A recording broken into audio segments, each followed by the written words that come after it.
مرسی T V, پیغام رحمت۔ شیخ محترم، یہ جو پابندی ہے ناخن اور بال نہیں کاٹنے کی، تو یہ کب سے لے کر کب تک ہے، اور عید الاضحیٰ کے دن کس وقت یہ پابندی ختم ہو جائے گی؟ الجواب بعون الوہاب، ایسے شخص کو قربانی کرنے کے بعد اپنے بال اور ناخن وغیرہ کاٹنا چاہیے، قربانی کے بعد کاٹنا چاہیے۔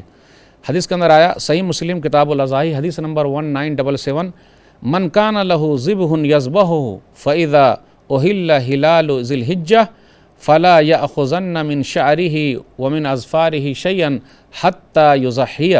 جس کے پاس عید الاضحیٰ کو ذبح کرنے کے لیے جانور ہو، وہ جب ذی الحجہ کا چاند دیکھے تو اپنے بال اور ناخن میں سے کچھ نہ تراشے یہاں تک کہ قربانی کر لے۔ البتہ قربانی کے بعد وہ ناخن کاٹ سکتا ہے، اپنے بال کاٹ سکتا ہے، مونچھ تراش سکتا ہے، لیکن داڑھی کبھی بھی نہیں کاٹ سکتا ہے۔ مرسی ٹی وی کے مزید ویڈیوز کے لیے ہمارے چینل کو سبسکرائب کریں اور بیل آئیکن کو کلک کرنا نہ بھولیں۔ جزاک اللہ خیر۔